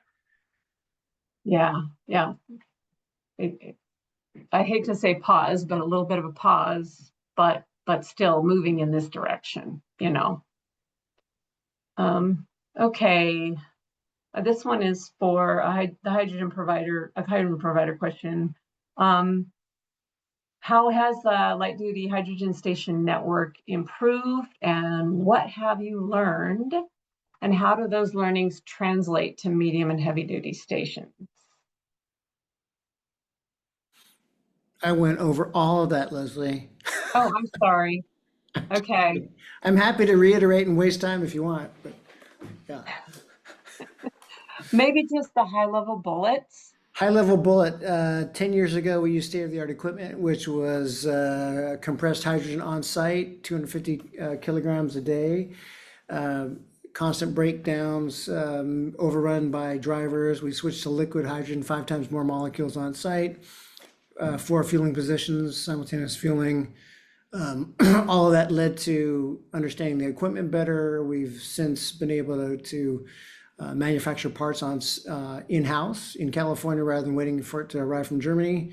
And then we have 92% or better uptime as a result. So all those learnings have enabled us to branch out into heavy duty, and we feel like we can be confident there. Although, as Ed mentioned, we are learning things now, even, you know, since it's only been just over a year of operating the Port of Oakland station, where we see things that can be improved, and that's what the partnership with Bosch Rexroth is doing with First Element. So perfect. Maybe I could get you to talk a little bit more about one of the things that comes onto our radar all the time, and things that people will share photographs of saying, look at all this, and at the boil off, like when you're transferring liquid from a liquid tanker truck to the liquid storage tank on your site. But there are other places where boil off occurs, and boil off definitely represents, you know, it costs money. Losing hydrogen out of vent stack, you know, is basically that's dollars going out of vent. And so, can you talk or touch a little bit upon what you guys are doing to help reduce boil off losses in various chains, and how you see that maybe improving in your cost, you know, improving your bottom line? So for perspective, liquid hydrogen was only used for the space program before it was used in transportation, right? So there were no, you know, this is defense industry and the space program. So the cost of delivering the molecule was not as important as the safety and you know, mission critical items. So because of that, there was no forcing function to drive costs down until now. Now we have retail product, right, and trying to deliver fuel at a reasonable price. And so yes, there are areas within the supply chain that definitely need work. We've been trying to address that, but you know, it's also pushing a wet noodle uphill. But the Bosch partnership with First Element, we have developed a cryo pump that we believe will give low to zero losses throughout the delivery of the liquid hydrogen to our station and into the vehicle. So that is going to be a huge game-changing development of technology. Like I said, we're going to be testing that in the Port of Oakland in October timeframe. From there, it'll become, you know, we'll work with Bosch to make it into a commercially, you know, quotable package. Got it. Okay. But yes, it's a big problem, but we believe we've at least cracked part of the nut in terms of getting to a solution. Okay. So I think is there a chance that that question could also extend to charging infrastructure providers? Maybe lessons learned from the light duty space, light duty public charging hub space translate over to what you guys are doing in the heavy duty space. I don't know if any of our charging providers here actually have offered light duty charging in the past. So I've just figured if somebody wanted to chime in on that one. I mean, I think a lot of us probably came from that space. Certainly, I mean, my experience is there are some things that are markedly different that are important to call out, which is I think each one of these locations is a real estate play first and foremost, and versus going to a Walmart parking lot and taking a few parking stalls there and that are really focused on kind of the symbiotic relationship with the retail engagement. So that's markedly different. But I think what's interesting is the scale of these is much larger, and actually I think able to compete on a cost basis that's still even as compelling, more compelling, even though they're larger stalls, kind of more amenities. So I've been pleasantly surprised by kind of that outcome, is that it's as competitive or better pricing than the light duty space in many instances, which is was surprising to me, the ability to accomplish that.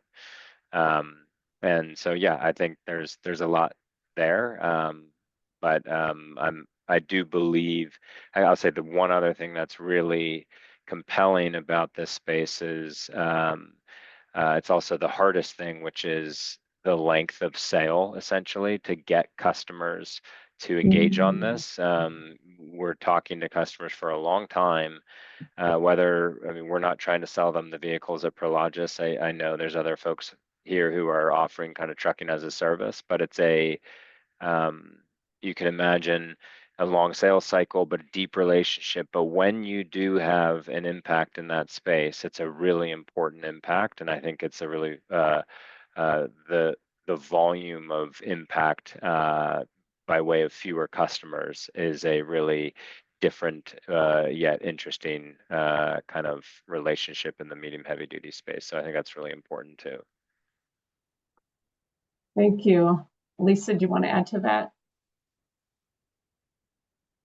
Yeah, I was going to actually pose a question as it related to, in many public stations today for charging, I drive an EV. I pull up to a station, and Electrify America, EVgo, whoever else it might be out there, every time I pull up, it's derated. So I'm kind of curious, and derating means that I pull up thinking I'm going to get 150 kilowatts because my car gets 150 kilowatts, but I'm getting 60 kilowatts. So time to charge is extended downtime. Light duty car, probably not that big of a deal, right? However, it's completely critical for the medium heavy duty operators to make sure that they can anticipate the rate that's advertised and that their downtime coincides with that. So I'm kind of curious how the charging entities are behaving as it relates to the kilowatt output rated on the charger, so that these experiences are clear and coincide with whatever's advertised. Good question.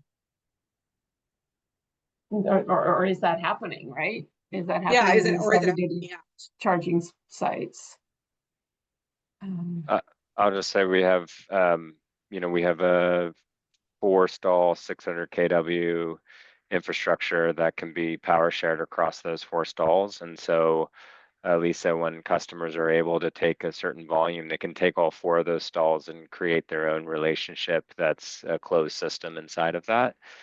So there isn't derating other than what they choose to create for themselves inside of that operation. So, and then if, let's say, that's a mixed use site, which is more common, you'd have you would have that interplay.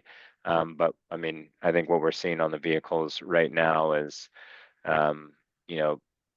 peaking that doesn't actually achieve that outside of jumping to the megawatt charging, which has a whole different kind of approach to it, which is obviously really important to think about derating or in power sharing.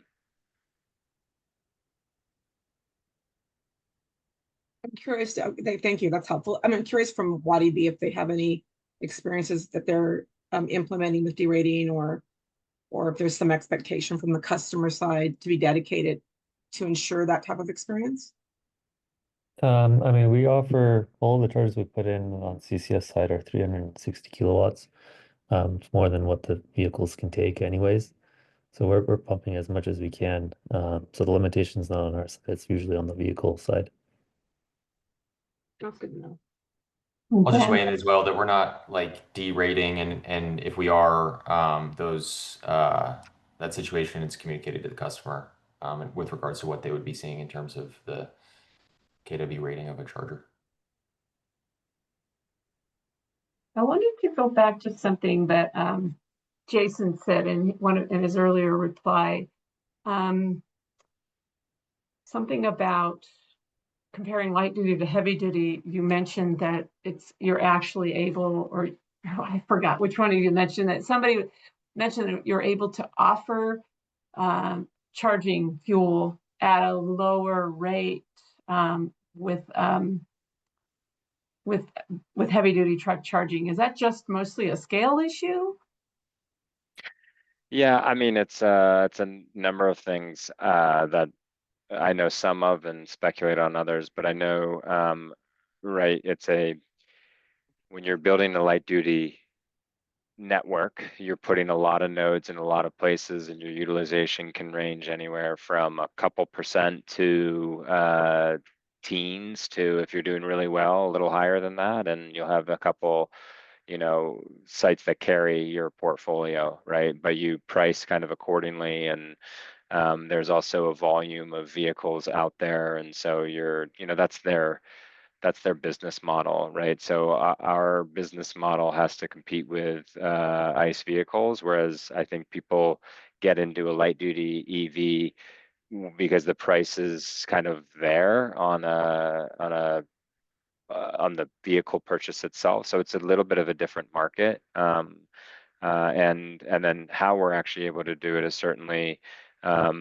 we have access to really low cost of capital. We are able to take a 20, 30 year view of that investment, right? So that's a very different approach than kind of the rules that a lot of the light duty market has to operate under. But by nature of that, you're able to achieve certain economies of scale, low cost build, kind of monetization scheme that's a longer duration. You're probably at a distinct advantage compared to everybody else in the room. But the takeaway note is higher utilization can result in lower price per kilowatt hour, because I feel like what you're also doing is amortizing, whatever those capital and upfront costs are over, a lot more kilowatt hours dispensed. So does anybody else have any questions they would like to pose to our panel or to this group? Because we are open, and I don't think we have any questions coming into the chat. Lisa. Yeah, I have, oops, am I on mute? No, I'm not. Okay. I have a question. I don't know if this would be for Miriam or for you, Leslie. I'm kind of curious if we know how HFIP is going to review the charging, proof of charging or proof of fueling for each awarded voucher request by a fleet. It's been in the IM, very antiquated from the perspective of you have to prove charging, right? Many of these fleets can't prove charging or it's delayed. And I really see all the vendors here today with solutions. And so I'm curious if we know what the eligibility aspects will be going forward, and if we can look forward to opportunities to be more flexible. We have these vendors, need these vendors.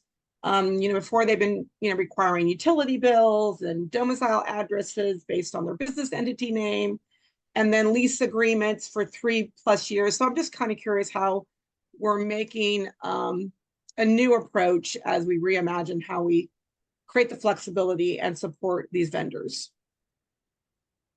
Great question, and you know where to direct that one.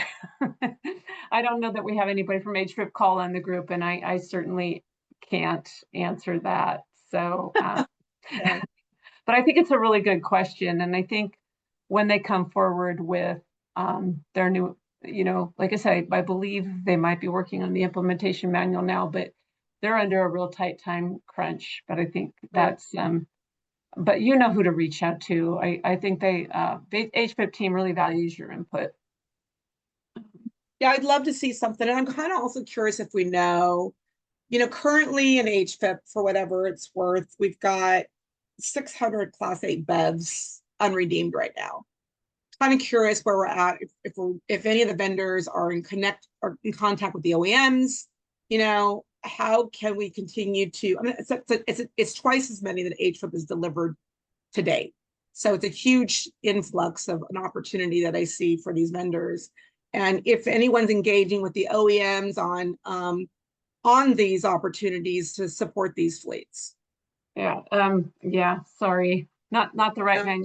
I didn't know if any of the vendors here have any connections with OEMs. Do we have other vendors in the room?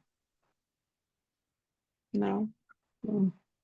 For sure, Lisa, I think that's an important thing that, you know, we focus on at Forum Mobility, is developing those relationships with the OEMs and the dealer networks as well, so that we can push more vehicles through HVIP. So I'm looking at that all the time. Would be open to collaborating with you on that as well. Yeah, I think that goes across the board for everybody. You know, if you're an infrastructure provider and you're looking for either demand today, you know, more offtake at your sites today or in the next 3 to 5 years, being actively involved in you know, and understanding where the program is today and having your voice heard in that process, I think is critically important. I think I had one more question up here, and I'm not sure who might be the ones to answer it, but this kind of came up to us as sort of a last minute. Because I do think for you know, either early adopters, especially on the battery electric truck side, can anyone speak to what happens when the truck breaks down? What kind of support are they aware of that's out there, or do you offer as support? I mean, and are the tow truck drivers prepared for this? Go ahead, Salim. I mean, short answer, when it does break down, yes, we do have to call in a tow truck company. But really, what we've been doing is that we want to test the capabilities of the vehicles. We want to test the routes so that that doesn't happen, right? And it gets to a point where you just roll into any charging station, top off, and go on your way, just like fueling a diesel truck.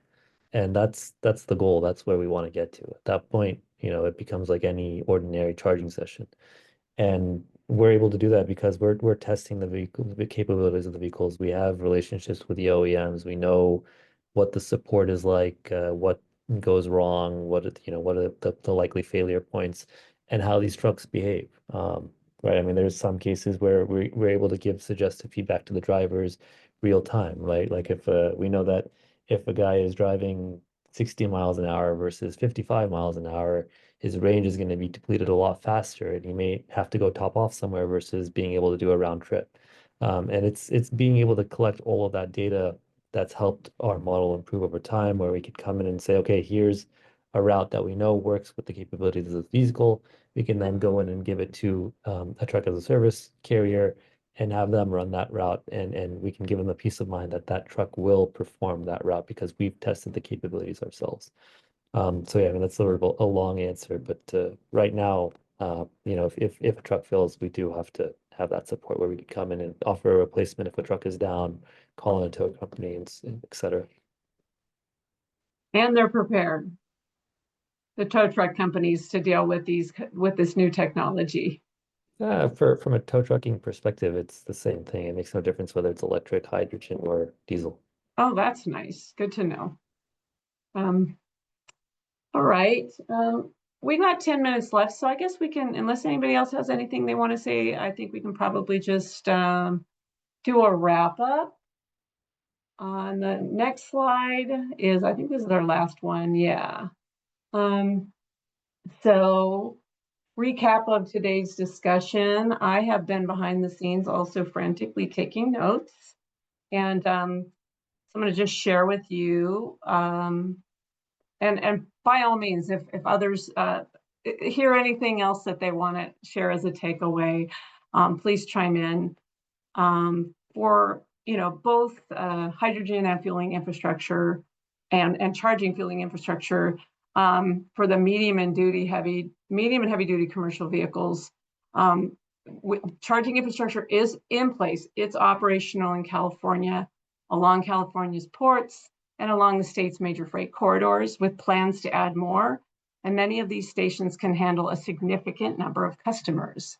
Medium and heavy duty ZEV stations, the data dashboard that has been prepared includes a lot of the information that was presented today. And I think that's going to be something that's going to have continued improvement addition with the help of everybody. But it will not have a real-time updates available with that tool. All these, the providers today of ZEV charging and fueling infrastructure are not competing with each other, and probably not so in the next 3 to 5 years. We're competing against diesel, and everyone's working to move down the total cost of ownership. And the providers are keeping their fingers on the pulse of where the future ZEV fueling demand will be and what it will look like. Because, obviously nobody wants to have a station go unutilized. And I think timing is of the essence right now, given the state of, the current regulatory state and everything. But timing is something that just needs to be kind of looked at for today, near term, long term, and what the infrastructure landscape needs to be, and also what the incentive structure for vehicle purchases needs to be, and also vehicle development. There's a lot of signals that sort of have to all come together. I think that's been my biggest takeaway. For hydrogen, a lot of progress has been made in the light duty refueling infrastructure space, and a lot of lessons have been learned that resulted in improved station reliability and efficiency. And then those lessons are being applied to the heavy duty stations. Technologies are being tested and employed to reduce losses that occur through boil off. The key challenges with hydrogen right now are developing the appropriate application and developing the infrastructure and making it competitive. And scaling will be key in terms of building that station as well as offtake. And a lot of progress has been made in terms of educating the authorities having jurisdiction who permit and oversee and approve the build out of these stations. They're becoming a lot more educated on the safety measures that are routinely followed for safe station operation. And that's enabled the permitting and site approval to occur more rapidly through streamlining efforts. There's been a lot of lessons learned about the different ways to distribute and dispense hydrogen, which works best for each type of customer and demand profile, and how this might change as demand grows.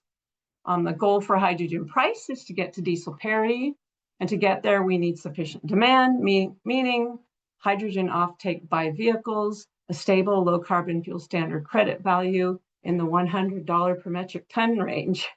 And price and improvement in station technology is needed, and that should happen through scale. And it'll be challenging to get independent owner operators into new fuel cell electric trucks.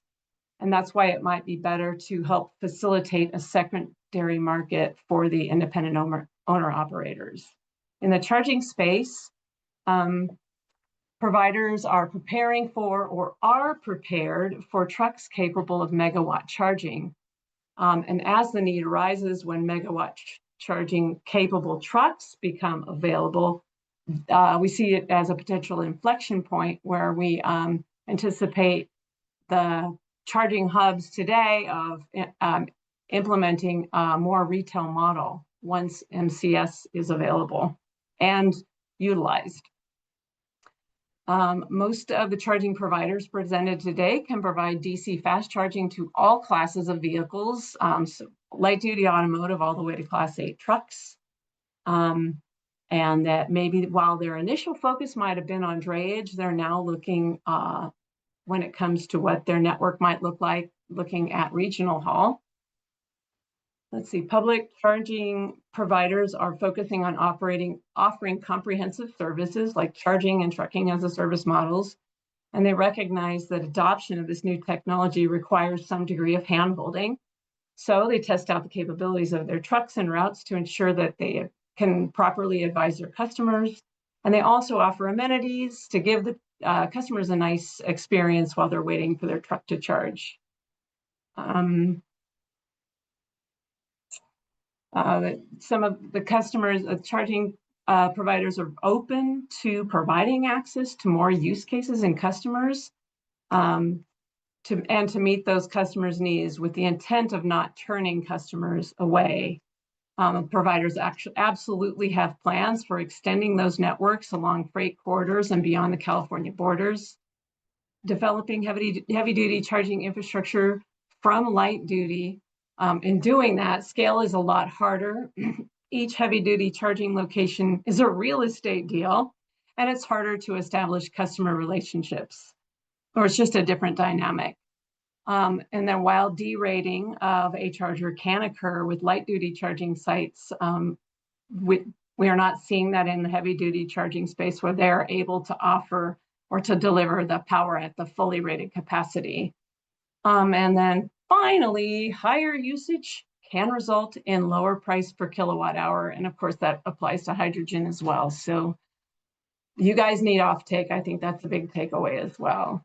And with that, I'm going to let everybody know that our next Infrastructure TRIG meeting is from 1 to 3 on November 3rd. And I've listed the names of all of the co-chairs here. We can maybe post those in the chat before we're done. Just please share any ideas that you might have for a future meeting. We'll probably in a month be sitting down and talking with the co-chairs and deciding what we're going to do for the November 3rd meeting. Does any turn off, stop sharing? I want to just give anybody else a chance to maybe chime in with any kind of final thoughts or takeaways that I might have missed.